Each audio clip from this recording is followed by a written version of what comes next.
ഉപേക്ഷിക്കപ്പെട്ടൊരു പാവ, ദുരൂഹത നിറഞ്ഞ മുഖം, ഭീതിപ്പെടുത്തുന്ന പശ്ചാത്തല സംഗീതം. ഒട്ടുമിക്ക ഹൊറർ സിനിമകളിലും പാവകൾക്ക് വലിയ റോൾ തന്നെയാണുള്ളത്. കാഴ്ച കഴിഞ്ഞാലും പാവയുടെ തുറിച്ചു നോക്കുന്ന മുഖം നമ്മെ പിന്തുടർന്നുകൊണ്ടേയിരിക്കും. ഇത്തരത്തിലുള്ള ഒരുപാട് പാവകൾ നിറഞ്ഞ, പാവകൾക്ക് മാത്രമുള്ള ഒരു സ്ഥലമുണ്ടെങ്കിലോ? കെട്ടുകഥകളെയും വെല്ലുന്ന തരത്തിൽ ഇത്തരമൊരു പാവദ്വീപുണ്ട് മെക്സിക്കോയിൽ. പാവകളുടെ പേടിപ്പെടുത്തുന്ന കാഴ്ചകളാൽ നിറഞ്ഞ ആ ദ്വീപിന് പിന്നിൽ ഒരു കഥയുമുണ്ട്. കുട്ടികളെന്ന് കേൾക്കുമ്പോൾ തന്നെ പാവകളും കളിപ്പാട്ടങ്ങളുമാണ് മനസ്സിലേക്കെത്തുക. ഓമനത്വം നിറഞ്ഞ, കണ്ടാൽ ആരുമൊന്ന് തൊട്ടുനോക്കാൻ ആഗ്രഹിച്ചു പോകുന്ന എത്ര പാവകളാണ് നാം കണ്ടിട്ടുണ്ടാവുക. എന്നാൽ പാവദ്വീപിലെ പാവകൾക്ക് മട്ടും ഭാവവും ഓമനത്വവുമല്ല. നരച്ചു തുടങ്ങിയ പാവകൾ കാഴ്ചക്കാർക്ക് ഭയമാണ് നൽകുന്നത്. കാരണം ദ്വീപിലുള്ള ഓരോ പാവയ്ക്കും വർഷങ്ങളുടെ പഴക്കമുണ്ട്. കാലാധിക്യം കൊണ്ട് മുഖം വികൃതമാവുകയും ശരീരഭാഗങ്ങൾ നഷ്ടമാവുകയും മേലാകെ പായലും പൂപ്പലും ബാധിക്കുകയും ചെയ്ത ആ പാവകൾക്ക് ഭീതിയല്ലാതെ മറ്റെന്താണ് സന്ദർശകർക്ക് നൽകാനുള്ളത്? ലാ ഇസ്ല ദേ ലാസ് മ്യൂണിക്കാസ് എന്നാണ് മെക്സിക്കോയിലെ ഈ ദ്വീപിന്റെ യഥാർത്ഥ പേര്. തെക്കൻ മെക്സിക്കോയിലെ ഷോചിമിക്കോ കനാലുകൾക്കിടയിലാണ് ഈ ദ്വീപ്. സമ്പന്നമായ ഒരു ഭൂതകാലമോ ചരിത്രമോ ഒന്നും അവകാശപ്പെടാനില്ലാത്ത ഈ സ്ഥലം ഏതാനും വർഷങ്ങളായി സന്ദർശകരെ ആകർഷിക്കുന്നത് പാവകളുടെ പേരിലാണ്. അകാലത്തിൽ ദുർമരണപ്പെട്ടുപോയ ഒരു പെൺകുട്ടിയോടുള്ള ആദരസൂചകമായാണ് ദ്വീപിൽ പാവകൾ എത്തി തുടങ്ങിയത് എന്നാണ് പറയപ്പെടുന്നത്.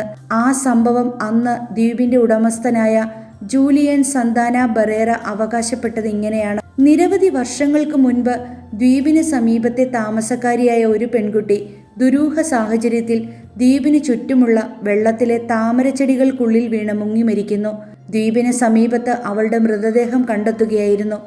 ഏതാനും ദിവസങ്ങൾക്കുള്ളിൽ ഒരു പാവയും ഒഴുകിയെത്തി ദ്വീപിൽ അടഞ്ഞു. പിന്നീട് പലപ്പോഴും എനിക്ക് എൻ്റെ പാവയെ വേണമെന്നുള്ള ഒരു കരച്ചിൽ ദ്വീപിൽ നിന്ന് കേട്ടതായാണ് ജൂലിയൻ അവകാശപ്പെട്ടത്. വെള്ളത്തിൽ വീണു മരിച്ച പെൺകുട്ടിയുടെ കയ്യിലുണ്ടായിരുന്ന പാവയാണ് അതെന്ന വിശ്വാസത്തിൽ പാവയെ ജൂലിയൻ പെൺകുട്ടിയെ സംസ്കരിച്ചതിന് സമീപത്ത് തൂക്കിയിട്ടു. ദ്വീപിൽ ജൂലിയൻ ചെയ്തിരുന്ന കൃഷി നശിച്ചത് പെൺകുട്ടിയുടെ ആത്മാവിന്റെ ശാപം കൊണ്ടാണെന്ന് ജൂലിയൻ വിശ്വസിച്ചിരുന്നു.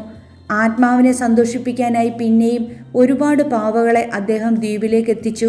നാടായ നാടെല്ലാം നടന്ന ചവറ്റുകുട്ടകളും മാലിന്യ കൂമ്പാരങ്ങളും തപ്പി ഉപേക്ഷിക്കപ്പെട്ട കേടായ പാവകൾ ശേഖരിച്ച് ജൂലിയൻ ദ്വീപിലെത്തിച്ചു. അതിൽ നല്ലതും കേടായതുമായ പാവകൾ തുടങ്ങി പാവകളുടെ ശരീരഭാഗങ്ങൾ മാത്രം വരെ ഉണ്ടായിരുന്നു. ഏതാനും വർഷങ്ങൾക്കുള്ളിൽ ദ്വീപിലെ എല്ലാ മരത്തിലും ചെടിയിലും കല്ലിലും എന്നോണം പാവകൾ കുമിഞ്ഞുകൂടി. അഗസ്റ്റീനീറ്റ എന്ന് പേരിട്ട പാവയാണ് ജൂലിയൻ ദ്വീപിലേക്ക് എത്തിച്ച ആദ്യത്തെ പാവ. പൂക്കൾ തലയിൽ അണിഞ്ഞ ഈ പാവയ്ക്കൊഴികെ 10,000-ഓളം വരുന്ന ഒരു പാവയ്ക്കും പേരില്ല. അഗസ്റ്റീനീറ്റയെ ദ്വീപിലെ മ്യൂസിയത്തിൽ സൂക്ഷിച്ചിട്ടുണ്ട്. ജൂലിയന്റെ ഏറ്റവും പ്രിയപ്പെട്ട പാവ ഇതാണെന്നാണ് ദ്വീപിന്റെ ഇപ്പോഴത്തെ കെയർടേക്കറായ ജേവിയർ റൊമേറോ സാന്ത പറയുന്നത്. 2001-ലാണ് ദ്വീപ് ഉടമസ്ഥനായ ജൂലിയൻ മരണപ്പെട്ടത്. പെൺകുട്ടി മരിച്ചു കിടന്ന അതേ സ്ഥലത്തായിരുന്നു ജൂലിയന്റെ മൃതദേഹവും കണ്ടെത്തിയത്. ജൂലിയന്റെ ദുരൂഹ മരണവും ദ്വീപിനെ സംബന്ധിച്ച ദുരൂഹതയ്ക്ക് ആക്കം കൂട്ടി. മരിച്ച പെൺകുട്ടിയുടെ ആത്മാവാണ് ജൂലിയന്റെ മരണത്തിന് പിന്നിലെന്ന് ചിലർ പറയുമ്പോൾ ജോലിക്കിടെയുണ്ടായ ഹൃദയാഘാതമാണ് മരണത്തിലേക്ക് നയിച്ചതെന്നും ചിലർ പറയുന്നു. ജൂലിയന്റെ മരണത്തോടെ ദ്വീപിനെ കുറിച്ചുള്ള ദുരൂഹ കഥകളും പ്രചരിക്കാൻ തുടങ്ങി. ദ്വീപിനെ ഇപ്പോഴും ആ പെൺകുട്ടിയുടെ ആത്മാവ് വേട്ടയാടുന്നുണ്ടെന്നാണ് കഥകൾ പരക്കുന്നത്. പാവദ്വീപിനെ കാണാനുള്ള കൗതുകം കൊണ്ട് പലരും ഇവിടേക്ക് എത്തുന്നുണ്ട്. ദ്വീപിനെ ചുറ്റിപ്പറ്റിയുള്ള നിഗൂഢതകളുടെ ചുരുളഴിക്കാൻ ഗോസ്റ്റ് ഹണ്ടേഴ്സിന്റെയും ബക്കറ്റ് ലിസ്റ്റിലേക്ക് ദ്വീപ് ഇടം നേടിയിട്ടുണ്ട്. പാവദ്വീപിനെ ചുറ്റിപ്പറ്റി അനേകം കഥകൾ പരക്കുന്നുണ്ടെങ്കിലും പാരാനോർമൽ കഥകളാണ് അതിൽ വ്യാപകമായത്. ഇരുട്ട് പരന്നു തുടങ്ങുമ്പോൾ ജീവൻ വെക്കുന്ന കൈയും കാലും തലയും ആട്ടുന്ന അപശബ്ദങ്ങൾ പുറപ്പെടുവിക്കുന്ന പാവകളെക്കുറിച്ചുള്ള കഥകളാണ് അതിൽ പ്രധാനം. പാവദ്വീപിനെ കുറിച്ച് കേട്ട് എത്തി ദ്വീപിൽ തങ്ങിയ പലരും രാത്രിയിൽ ജീവൻ വെക്കുന്ന പാവകളെ കണ്ട് ഭയം നോടിയിട്ടുണ്ടെന്നാണ് പറയപ്പെടുന്നത്.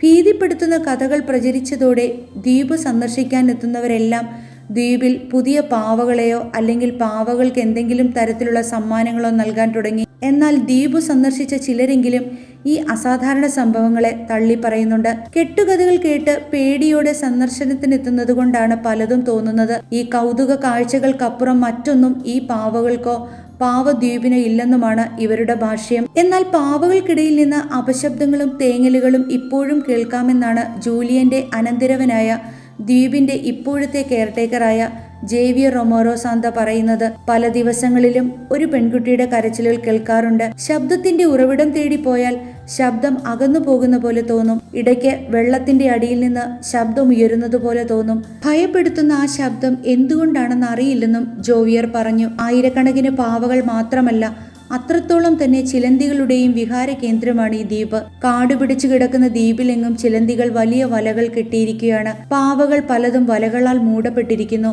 നശിപ്പിക്കപ്പെട്ട പാവകൾക്കൊപ്പം ചിലന്തികളുടെ സാന്നിധ്യം, വലകളുടെ രൂപങ്ങളും പേടിപ്പെടുത്തുന്ന കാഴ്ചയാണ്. മനസ്സിലെ പേടിയും പേടി നൽകുന്ന കാഴ്ചകളുമാണ് ദ്വീപിലെ സന്ദർശകർക്ക് അസാധാരണമായ വിചിത്രമായ അനുഭവം സമ്മാനിക്കുന്നത്. ജൂലിയൻ തന്റെ ഭാര്യയും മക്കളെയും ഉപേക്ഷിച്ച് ദ്വീപിലെത്തി ഒറ്റയ്ക്ക് താമസിക്കുകയായിരുന്നുവെന്നും അദ്ദേഹത്തിന്റെ മാനസിക നിലയ്ക്ക് തകരാറുണ്ടെന്നുമാണ് പലരും ആരോപിക്കുന്നത്.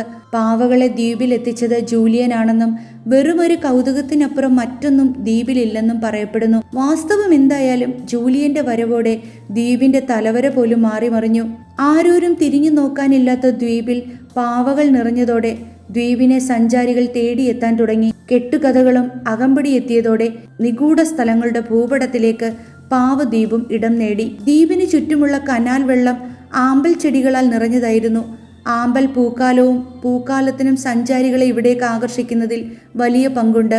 1943 മുതലാണ് പാവദ്വീപ് ആഗോള ശ്രദ്ധ നേടുന്നത്. മെക്സിക്കൻ ചലച്ചിത്ര സംവിധായകനായ എമിലിയോ ഫെർണാണ്ടസ് തന്റെ മരിയ കണ്ടലേറിയ എന്ന ചിത്രം ദ്വീപിൽ വെച്ച് ചിത്രീകരിച്ചതോടെയാണിത്. ചിത്രത്തിന് പിന്നാലെ പല അന്താരാഷ്ട്ര പ്രാദേശിക ചാനലുകളും പാവദ്വീപിനെ പലതരത്തിൽ ചിത്രീകരിക്കാൻ എത്തി.